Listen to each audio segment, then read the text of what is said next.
Haryana government has presented its budget. The BJP government, led by Chief Minister Nayab Singh Saini, has announced the implementation of a Ladli Behan-like scheme named Lado Lakshmi Yojana to provide monthly financial assistance to eligible women of the state. But the schemes have sparked political slugfest. Congress has questioned the implementation. Haryana Chief Minister Saini has spoken exclusively to NDTV on the schemes. We have Haryana Chief Minister Nayab Singh Saini with us. We will talk to him. So, sir, आज first budget you have produced in the Vidhan Sabha. How did you make it? What was in your mind? Do you think ये लोगों के प्रति है? नहीं, देखिए, हरियाणा के लोगों का ये बजट है और हरियाणा के लोगों के जो इसके अंदर महत्वपूर्ण सुझाव आए हैं, मैंने हर वर्ग से इस बजट को लेकर के उनसे सुझाव आमंत्रित किए थे। उसके अंदर हमने किसान से बातचीत किया, स्टार्टअप से बात किया, महिला उद्यमी से बात किया, इंडस्ट्रियलिस्ट से बात किया, हमने टेक्सटाइल इंडस्ट्री से बात किया, हमने सीए से बात किया, हमने महिला प्रतिनिधि से बात किया, युवाओं से बात किया। हमने लगभग 11 ऐसे अलग अलग वर्ग के लोग जिनसे हमने इस बजट के लिए सुझाव आमंत्रित किए हैं, उन्होंने अपने महत्वपूर्ण सुझाव दिए। उससे अलग भी हमने पोर्टल बना करके पोर्टल के ऊपर भी लोगों के सुझाव आमंत्रित किए हैं और हरियाणा के अंदर लगभग लोगों ने 11,000 महत्वपूर्ण सुझाव हमें दिए हैं। ये 11,000 सुझाव हरियाणा के 2 करोड़ 80 लाख लोगों की अपेक्षाओं और आकांक्षाओं के ऊपर हमने इस बजट में शामिल करके उसके ऊपर ये पूरा उतरे हैं। लाडो लक्ष्मी योजना आप लेके आए, उसका प्रावधान किया है, लेकिन ऑपोजिशन कह रही है कि लागू कब से होगी? 18 से 60 साल के जो लेडीज़ थी उनको आपने प्रॉमिस किया था, कब से लागू करने वाले हैं? विपक्ष मरिया पड़ा, विपक्ष में सांस नहीं है और वो आजकल तड़ी पड़े पड़े ही कह रहे हैं कहा कुछ नहीं होया, कुछ नहीं होया, इतना कुछ कर दिया। अब उनको दिखाई नहीं देता, जिस सड़क से वो आकर आ रहे हैं, जा रहे हैं, घंटे में पहुंच जा, फिर भी कह रहे कहा कोई काम नहीं होया। हर घर के अंदर नल स्वच्छ जल पहुंचा दिया, फिर भी कह रहे काम नहीं होया है।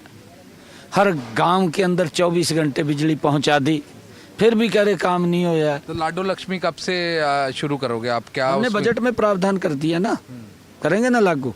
ये तो कह रहे थे भी कहा कुछ नहीं हुआ, कब करेंगे? अभी तो 500 हमारे 3 महीने 4 महीने सारे हुए हैं और हमारा संकल्प पत्र है 5 साल के लिए होता है। हमने संकल्प पत्र को 5 साल में पूरा करना होता है। ये तो इनके पास मुद्दा नहीं है कोई।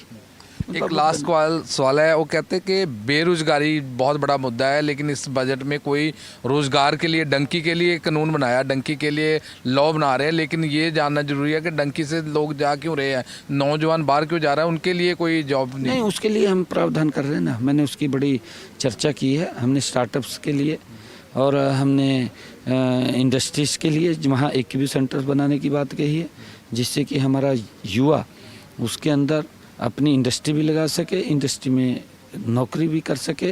और जो गवर्नमेंट सेक्टर है उसके अंदर हमने जो 2 लाख 5 साल में देने की बात कही है, उसका भी हम प्रावधान कर रहे हैं कि हर वर्ष कितनी नौकरी उसके अंदर देंगे ताकि हम उस अपने टारगेट को अचीव कर सकें। तो कितना टारगेट रहेगा सर साल? कितना टारगेट सोचा है जो आपके दिमाग में है? कितना यूथ को? हमने हरियाणा प्रदेश के अंदर 10 IMT लगाने का निर्णय किया है, जिसकी मैंने बजट में चर्चा भी की है। 10 IMT के अंदर एक IMT में लगभग 50,000 युवाओं को वहाँ नौकरी मिलेगी। बजट को कैसे देख रहे हैं? देखिए, हमारे माननीय मुख्यमंत्री जी स्वयं वित्त मंत्री भी हैं।